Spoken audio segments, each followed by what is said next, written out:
Selamat datang kembali di YouTube channel Dokumentasi Money Indonesia. Terima kasih untuk teman-teman yang sudah like, share, dan subscribe YouTube channel ini. Fungsinya YouTube channel ini untuk dokumentasi saja, tetapi juga di satu sisi saya ingin memberikan satu guidance atau cara-cara saya membaca laporan keuangan. Jadi kita udah review kali ini kan Indofood sukses makmur. Saya udah membuat videonya untuk cara membaca laporan laba rugi. Saya juga udah bikin yang arus kas dan neraca. Tetapi sebenarnya 3 laporan tersebut itu tidak akan lengkap kita baca kalau kita nggak membaca juga bagian catatan kaki. Karena catatan kaki itu kita akan dapat banyak sekali informasi. Nah, ini yang penting. Katakan kata orang bilang mau mencari harta karun ada di mana ya? Ada di catatan kaki. Tetapi case kali ini karena di Indofood melakukan akuisisi yang jumbo itu, ya setidaknya saya harus kasih tahu ada di mana aja catatan-catatan kaki yang perlu diperhatikan. Sebelumnya, yang penting adalah video ini sifatnya hanya untuk review. Tidak ada ajakan saran untuk membeli atau menjual. Keputusan kalian masing-masing ada di tangan kalian, bukan di tangan saya. Jadi kalau kalian ngerasa memang omongan saya ada benernya atau kalian sependapat, ya silakan kalian pikirkan sendiri. Kalian nggak boleh juga tidak sependapat, itu hak masing-masing. Sekarang kita masuk ke bagian catatan kaki, mulai dari poin 4, kas dan setara kas. Nah, di sini terlihat sekali ada kasnya itu mengalami penambahan. Ya, setidaknya ada pencairan ya di sini. Pencairan aset deposito. Tetapi secara akumulatif dia hanya naik sekitar 7,82%.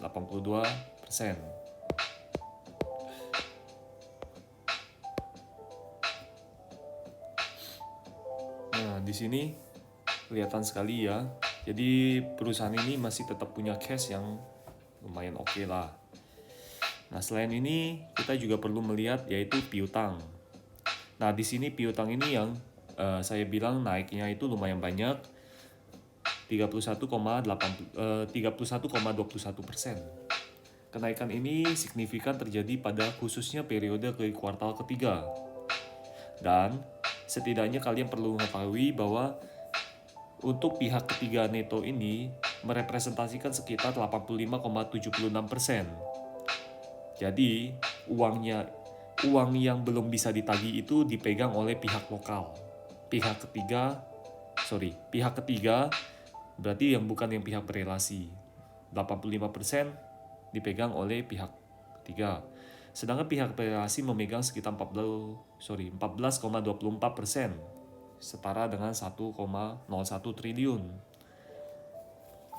Selain itu, kita juga perlu mengetahui apakah perusahaan ini punya piutang yang lancar atau tidak. Terlihat sekali di sini yang lancar itu merepresentasikan sekitar 69,21%. Termasuk oke, karena gimana pun pasti perusahaan juga akan berjuang untuk menarik kembali piutang yang udah jatuh tempo lebih dari 1 hari, bahkan lebih dari 90 hari. Tapi yang lebih dari 1 hari sampai 30 hari ini yang lumayan banyak juga itu. Secara kumulatif yang tidak lancar itu sekitar 30,79%. Jadi tinggal dari perusahaan ini gimana bisa menarik kembali duit-duit yang udah lama jatuh tempo. Ada yang udah lewat dari jatuh tempo itu bukan berarti perusahaan ini jadi goyang, langsung otomatis goyang, itu belum tentu. Jadi kita harus perhatikan dulu nominalnya. Karena dalam bisnis ya bisa aja tiba-tiba telat bayar. Apalagi COVID ya. Kan video sebelumnya saya ada bilang COVID ini akan membuat banyak perusahaan itu mengalami krisis solvability.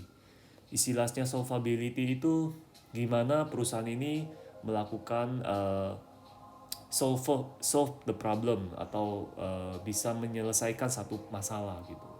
Jadi kalau masalah saat ini kan ya udah pasti duitnya ya ini banyak yang kering gitu loh, karena perputaran uang kan di istilahnya perusahaan itu atau masyarakat sendiri itu ya dikurung gitu di dalam rumah karena PSBB ketat. Ya otomatis ya duitnya berkurang kan yang perputarannya. Nah sekarang kita masuk ke persediaan. Di sini juga ada persediaannya mengalami peningkatan, tetapi peningkatan ini juga kita bisa lihat karena adanya kenaikan di bahan baku dan kemasan. Secara barang jadi juga naik tapi nggak terlalu banyak. Pupuk bahan bakar ya ini berarti persediaan yang untuk entah logistik kah, entah bahan-bahan yang diperlukan untuk perkebunan kah. Nah kan perkebunan kan pasti ada alat beratnya. Perkebunan juga butuh pupuk ya, ini otomatis ya dia harus ada cadangan bahan bakarnya, pupuknya, dan suku cadangnya itu.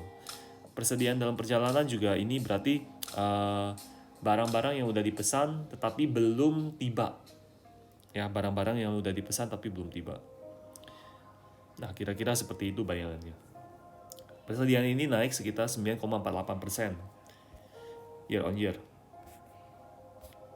Nah, di sini juga sebagai informasi uang muka dan jaminan. Jadi memang dia tidak ada angkanya ya. Kalau yang ditampilkan di sini dia nggak kasih tahu kasih uang jaminan kemana aja atau uang muka kemana aja. Tapi logiknya perusahaan ketika dia import sesuatu, dia pasti memiliki beberapa opsi cara pembayaran. Ada pembayarannya langsung bayar dulu, cash before delivery atau TTI in advance namanya. Jadi ada juga yang letter of credits atau LC. Ya tergantung dari perusahaan ini gimana dia cara pembayarannya. Ada juga dia harus kasih DP dan lain-lainnya. Biasa ya ini cuma penjelasan aja uang muka dan jaminan ini. Nah, di sini investasi jangka panjang terlihat sekali ada penambahan pada sini ya, Dufil. Oh, sorry. Saya ganti dulu yang lebih nggak terlalu ini. Nah, ini bagian yang saya stabilo itu yang naik signifikan, Dufil. Karena waktu itu seingat saya waktu akuisisi Pine Hill itu Dufil ini otomatis juga ikut di akuisisi. Tetapi yang Dufil ini mungkin akuisisinya secara langsung oleh Indofood-nya. Jadi dia langsung masuk ke catatan investasi jangka panjangnya Indofood. Sedangkan Pine Hill itu kan nggak secara langsung, jadi dia masuknya ke ICBP. Oke. Nah, kalau aset biologi saya nggak terlalu touch dulu. Saya mau fokus pada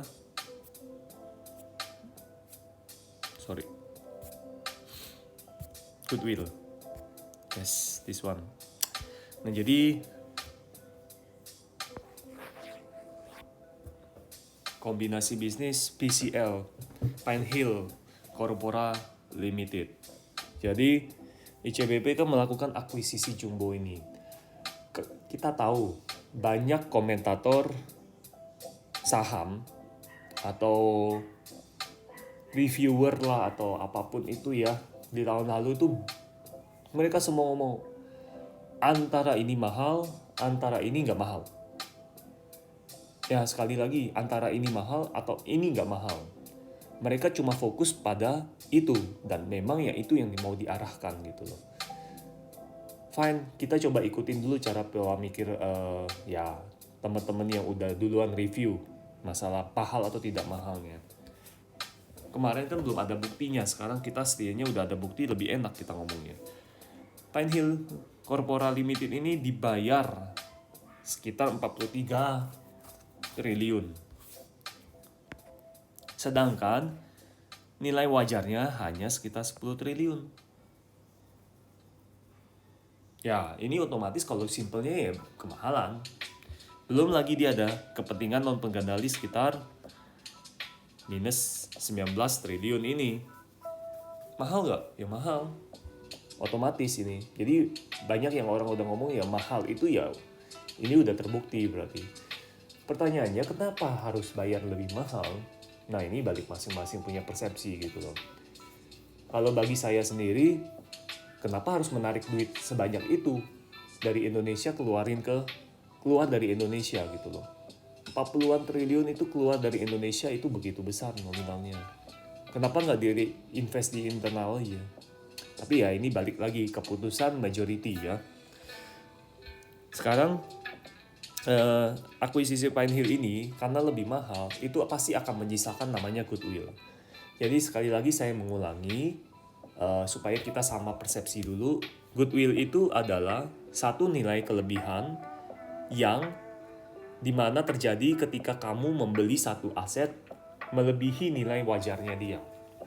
Jadi katakan saya punya satu handphone, sekarang baru launching ya, S21 Ultra. S21 Ultra itu nilai wajarnya tuh sekitar 10 juta. Ternyata di pasaran cuma ditaruh dipatok harganya 20 juta. Berarti saya yang mencatat sebagai aset itu ya cuma 10 juta, tetapi goodwill-nya itu adalah kelebihannya lagi, yaitu 10 juta sisanya itu. Seperti itu. Jadi goodwill ini akan selalu terjadi ketika perusahaan itu melakukan akuisisi. Dan goodwill ini begitu besar ditaruh di aset tidak lancar itu karena goodwill itu cuma angan-angan aja, tidak punya bentuk fisik lagi. Nggak bisa dijual juga. Bisa jadi loh, satu perusahaan dia akuisisi. Udah itu dia ngerasa nggak cocok nih bisnisnya. Dia jual lah, goodwill-nya bisa langsung hancur loh itu. Otomatis aset perusahaan itu langsung drop banyak loh. Kalau dia mau menelan kerugian. Setidaknya gambarannya seperti itu dulu. Nah, goodwill ini naik sekitar 1.213,16%. Oke, jadi di sini poin 13, kalian bisa lihat sendiri langsung bagaimana cara perhitungannya goodwill itu sampai mendapat 52 triliun ini. Dan yang penting adalah bagian sini, ini adalah 9,7 ini belum dibayarkan. Makanya ada di catatan liabilitas jangka panjang atau liabilitas lain-lain itu ada sekitar nominal yang sama juga, 9,7 triliun. Itu adalah nilai retensi. Jadi karena Pinehill ini dibeli dengan syarat-syarat untuk mengeluarkan retensi ini, maka harus terpenuhi dulu syarat itu baru retensi ini keluar. Dan retensi ini sekitar 5 tahun setahu saya baru bisa keluar. Tapi tolong koreksi kalau seandainya saya salah ya. Ya, intinya akuisisi ini menyisakan banyak pertanyaan. Tetapi kalau melihat runutan cerita-cerita yang udah terjadi di 2017, 2018 bahwa waktu itu cukup dihebohkan perusahaan ini membeli tanah dari keluarga pendiri yang harganya jumbo banget. Pertanyaannya kan kenapa harus seperti itu? Kenapa harus narik duit perusahaan? Ya kita nggak bisa ngatur karena kita minority. Itu harus yang dipahami. Minoritas selalu nurut dengan yang mayoritas. Selama mayoritasnya beretika, bisa memikirkan untuk kepentingan bersama. Ya, seperti itulah kira-kira komentarnya. Saya masih harus mikir gimana keluarin 43 triliun dengan cara yang terbaik. Dan ya inilah caranya.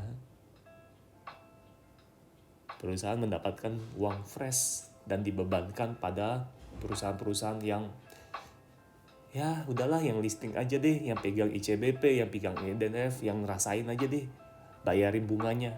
Yang penting gue udah tarik duitnya 44 triliun. Ya, kira-kira gitu komentarnya. Lu bayarin utang buat gue. Nah, sekarang karena dia membeli ini dengan hutang bank, maka kita juga perlu lihat utang banknya. Nah, di sini untuk hutang bank jangka pendek sih nggak ada banyak perubahan ya. Nggak ada banyak perubahan utang jangka pendeknya. Jadi saya nggak terlalu bahas di sini utang jangka pendeknya, tetapi kalian bisa lihat nanti di sini seperti Bagian sini selalu kalian perhatikan suku bunganya tuh berapa persen sih. Setidaknya ada impact kalau seandainya dia pegang US dollar, utangnya dalam US dollar atau utangnya dalam rupiah. Lebih murah yang mana gitu. Nah, kalau ini utang trust receipt ini berkaitan dengan impor-impor bahan baku seperti letter of credit dan lain-lain. Itu biasa, sekali lagi tadi kan saya udah bilang kalau ketika import itu pasti ada pembayaran di muka gitu loh, atau dia menggunakan utang trust receipt atau yang letter of credit seperti itu. Nah, sekarang salah satu yang penting adalah utang usaha, karena utang usaha ini adalah utang di mana perusahaan ini mendapatkan kepercayaan dari supplier. Jadi angkanya ini ya terlihat sih nggak terlalu banyak ya, dia menurun lumayan banyak sekitar 700 miliar, dan termasuk kategorinya yang lancarnya tuh mendominasi, yang tidak lancarnya itu ya kurang mendominasi lah ya di sini. Ya ini juga artinya angka itu punya cerita juga kalau di sini. Kalau utang lancarnya lebih banyak ya berarti perusahaan ini mendapatkan kepercayaan dari suppliernya. Simply like that. Nah sekarang beban akrual. Jadi beban akrual ini pernah saya singgung di video-video pertama, yaitu beban di mana sebenarnya kita udah merasakan dulu manfaatnya. Katakan seperti iklan Indomie, ditaruhlah di media YouTube, dia taruhlah di media TV, katakan MNC, katakan Global TV atau SCTV atau Indosiar, dia itu nggak bayar dulu. Si penyedia ini yang kerja dulu, saya lihat performance-nya, iklannya oke, fine. Habis itu saya bayar. Nah, karena udah menikmati duluan jasanya, makanya dia masukin ke beban akrual. Oke, sekarang yang bedanya apa? Contoh yang lebih simpel lagi gimana? Kamu pakai listrik yang bukan token, yang pasca bayar. Itu juga sama, kamu pakai dulu, baru kamu bayar. Air juga sama, kamu pakai dulu, baru kamu bayar. Nah, simple kayak gitu. Jadi beban akrual itu seperti itu artinya. Di sini mengalami peningkatan, iklan dan promosi meningkat lumayan signifikan. Ya, ini kemungkinan karena ya banyakkan orang yang di rumah aja ya. Jadi dia iklan pom-pom terus gitu, iklan di TV, iklan di media supaya banyak yang makan gitu produknya. Nah, di sini utang jangka panjang, kita bisa lihat poin yang utamanya itu adalah di sini.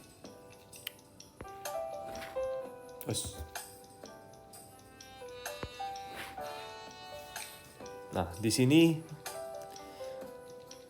utang jangka panjangnya itu meningkat signifikan. Oke, ada 32 triliun. Seingat saya memang akuisisi Plain Hill ini adalah gabungan antara utang jangka panjang dan juga cash perusahaannya ICBP. Jadi utang jangka panjang ini sendiri naik sebesar 439,43% year on year. Dan naik khusus untuk di kuartal 3 sendiri sampai 39 triliun. Jadi kita lihat namanya Bank of China, Bank of China Hong Kong, Bank of China Indonesia, BNP Paribas, Mizuho, Natixis, OCBC ya ini berarti kayaknya, Overseas Chinese Banking Corporation OCBC, Sumitomo Mitsui Banking Corporation atau SMBC. Rata-rata ini perusahaan luar negeri ya, Indonesia nggak dapet nih duitnya. Bank-bank Indonesia nggak dapet nih duit waktu akuisisi. Nah, di sini pinjaman untuk akuisisi akan berakhir di sampai 2025. Apa artinya ini? Ya, bagi saya pribadi ketika melihat seperti ini, ya berarti udahlah, pemegang Indofood, pemegang ICBP, khususnya ICBP, kalian bayar aja deh bunganya. Yang penting pemegang udah pegang nih, pemegang atau pendiri udah pegang nih 40-an triliun nih. Atau katakan dia baru bayar 30-an triliun dulu deh, ada retensi kan. Duit gratis, kalian yang nanggung aja deh. Saya tarik di muka. Saya tarik di muka. Itu kata kuncinya. Jadi kalian nikmatin aja bunganya. Bayar-bayar bunganya. Nah, habis itu karena kita udah ngomongin yang utang jangka panjang ini, saya nggak mau berlama-lama lagi di utang jangka panjang. Tinggal kalian sendiri pikirkan kalian mau ngambil keputusan seperti apa. Bagi saya pribadi kan kemarin saya akhirnya memilih untuk cut loss dari Indofood. Terlepas nanti Indofood mau naik lagi atau tidak, I don't care. Karena memang dasarnya kalau saya melihat secara kritis, harusnya saya nggak boleh masuk di sini. Kemarin itu jujur saya terjebak karena saya pengen trading aja. Kenapa? Karena memang secara teknikal itu oke, waktu di atas 7.000 itu, tetapi ya sekali lagi namanya udah terjebak, ya udah. Kita harus mengakui, kita harus berani cut loss juga. Tapi setidaknya alasan dasar saya kalau saya memikirkan jangka panjang, terlepas dari keputusan trading yang salah itu, saya gak akan mau ketemu perusahaan yang dalam kata kasar lebih memikirkan diri sendiri daripada pemegang minoritas ya.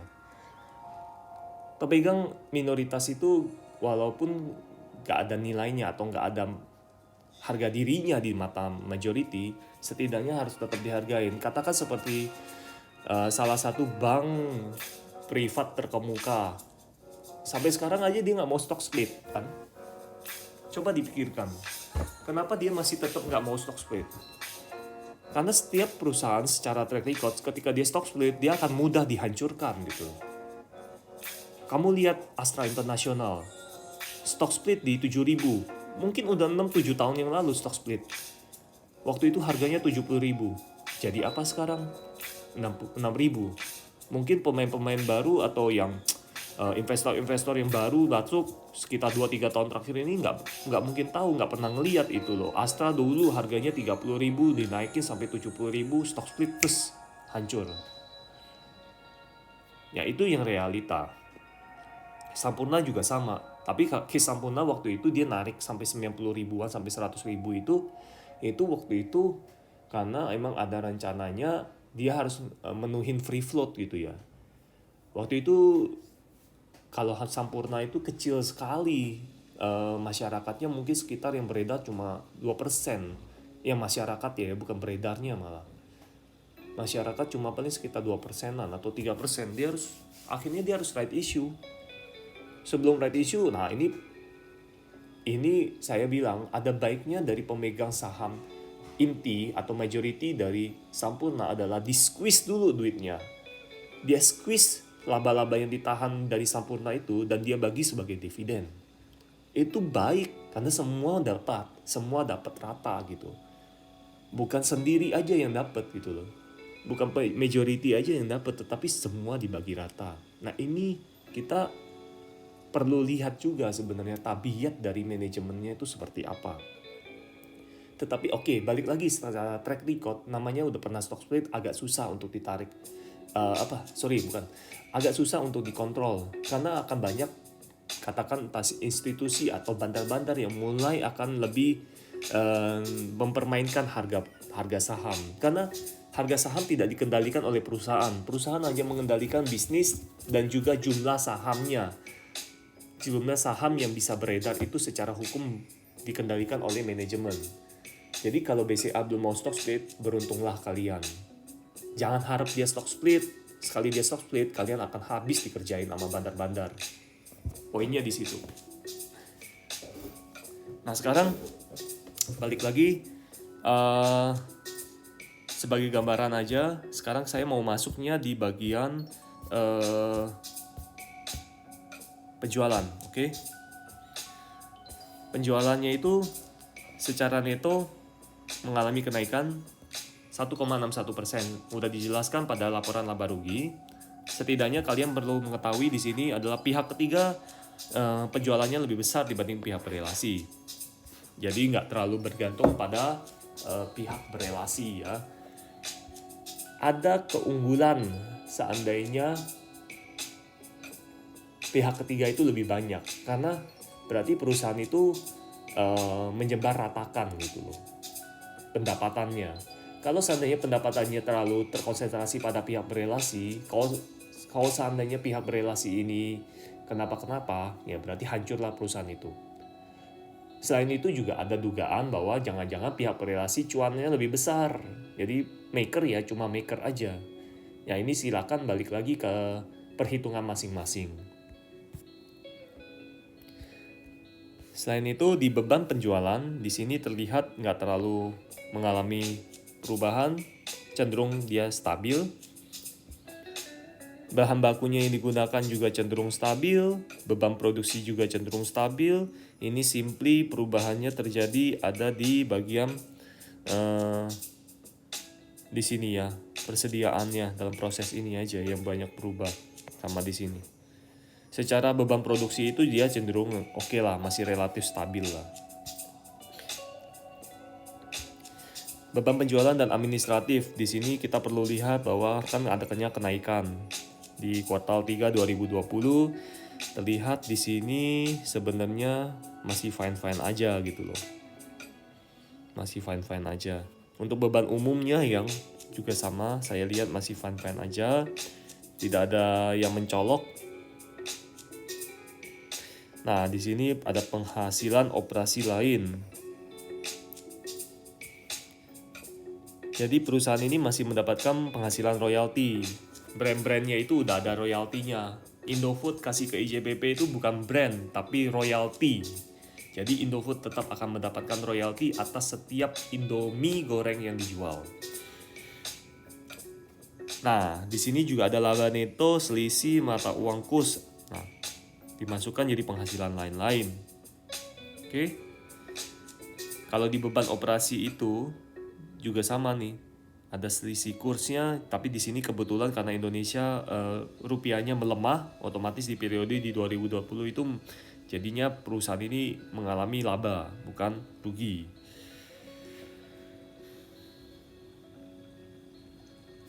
Oke. Penghasilan keuangan. Nah, di periode tahun 2019 itu perusahaan ini punya selisih karena aktivitas pendanaan itu dia mengalami keuntungan. Tetapi dalam case di 2020 perusahaan ini malah rugi karena selisih kursnya mungkin waktu dia terima itu lebih tinggi kursnya. Habis itu waktu ketika dicairkan kursnya turun. Nah, inilah mungkin terjadi nih. Jadi akhirnya rugi selisih kurs 887 miliar. Tapi secara bunga pinjaman bank masih stabil di sini. Beban bunganya itu cenderung stabil, masih belum terlihat beban hutang dari Pine Hill. Karena ya Pine Hill baru diakuisisi di kuartal 3 ya. Otomatis mungkin belum terlalu terdampak nih. Nanti kita perlu lihat lagi. Tapi yang penting adalah rugi neto maupun laba neto akibat aktivitas selisih nilai tukar itu hanya one time only. Jadi jangan selalu dipikir akan selalu terjadi terus-terusan. Oke. Dari sini saya mau masuk ke informasi segmen aja dulu ya.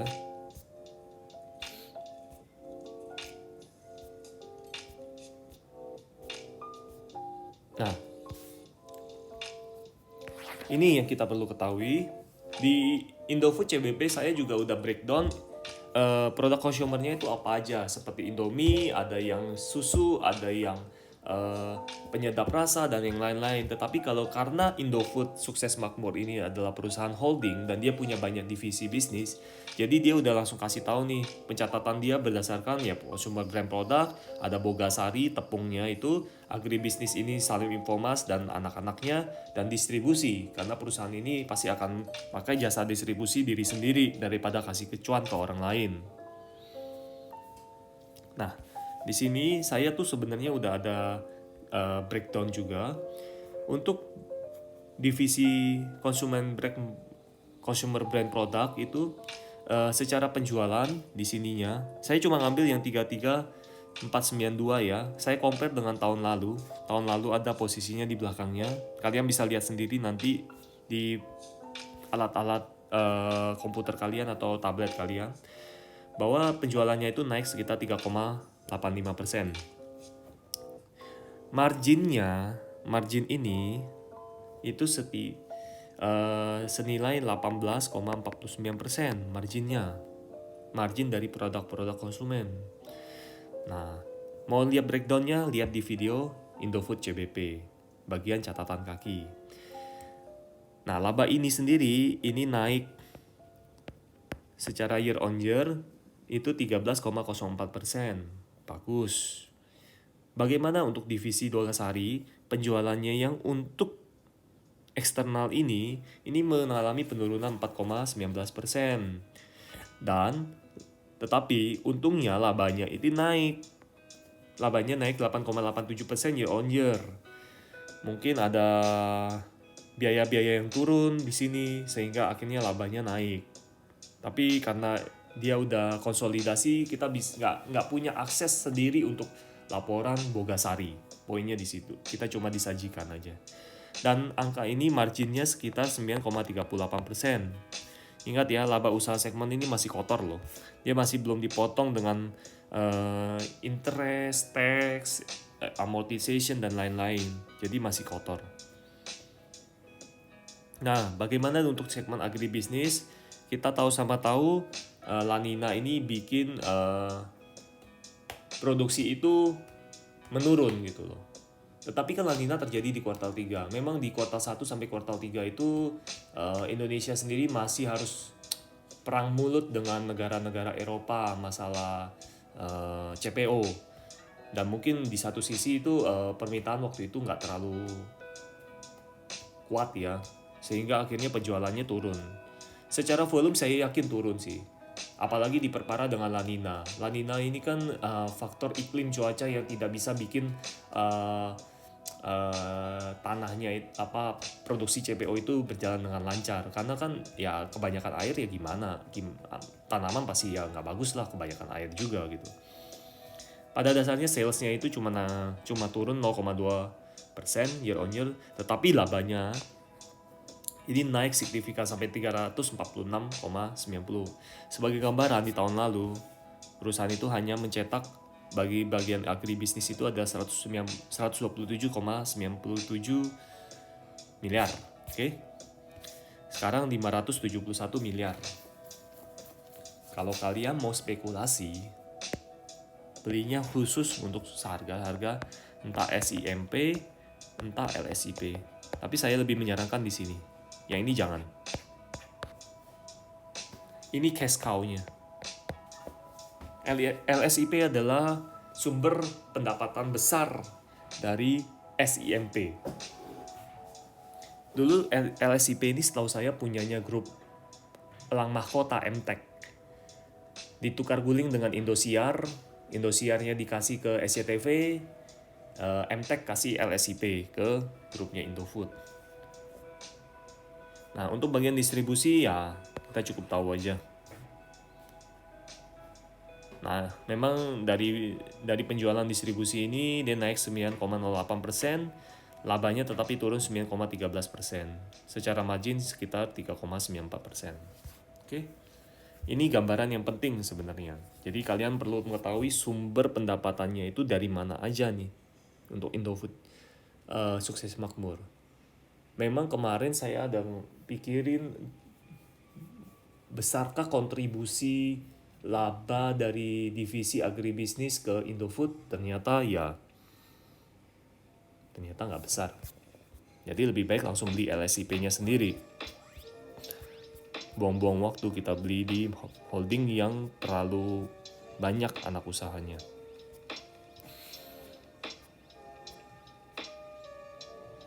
Oke, saya mau bahas di sini, saya lagi cari dulu datanya. Nah,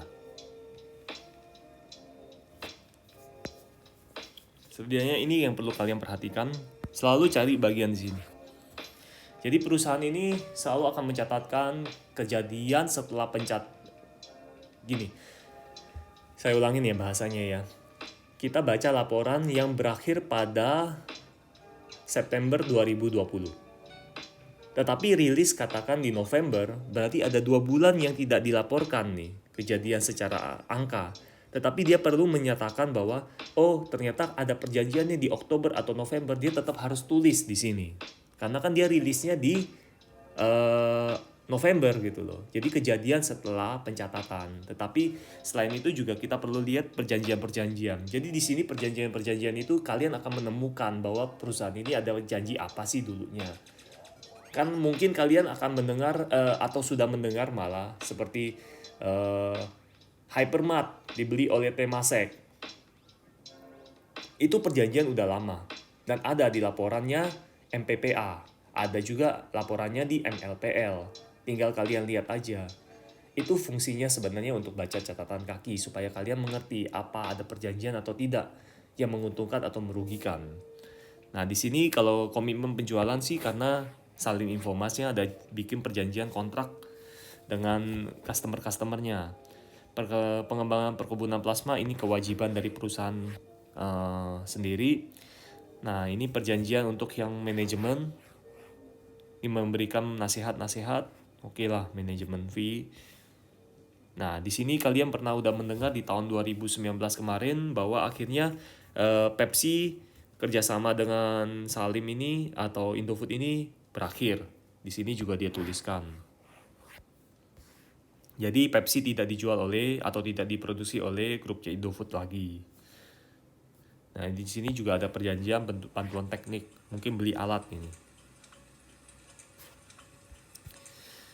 Nah, ini salah satunya yang diributkan di tahun 2018. Pembelian tanah. Jadi orang compare harga tanah ini pasaran tuh berapa, kok dibelinya jauh banget. Ya ini suka-suka owner, duit-duit dia gitu loh. Yang di komentar, yang penting tahu aja. Sama ini juga. Beli tanahnya katanya kemahalan. Kalau nggak salah ada satu perjanjian lagi nggak dituliskan di sini. Mungkin nggak langsung terafiliasi. Itu adalah pembelian tanah di daerah Pluit kalau nggak salah. Sampai 50-an juta per meter perseginya. Luar biasa itu angkanya. Nah, kira-kira gitulah. Jadi perlu tetap diperhatikan. Ya, pada dasarnya seperti yang komentar saya, apa sih alasan saya akhirnya saya mengakui kesalahan saya juga?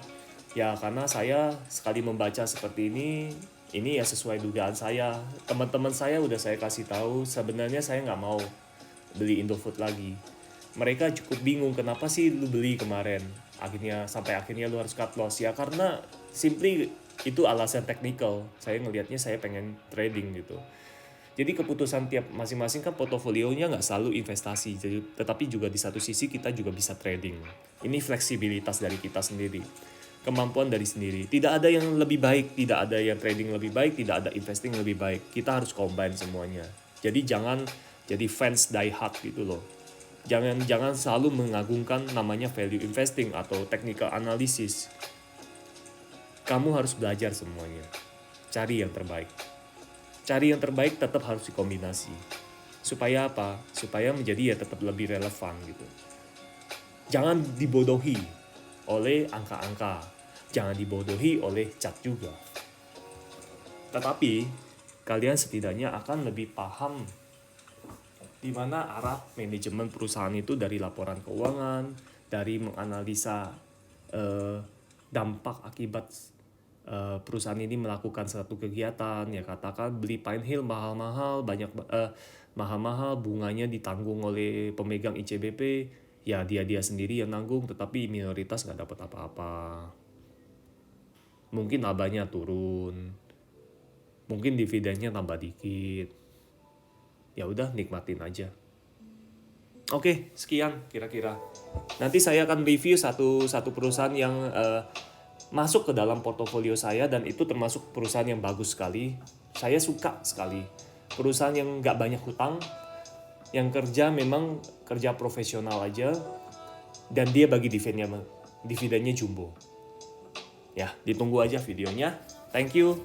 Selamat pagi untuk semuanya.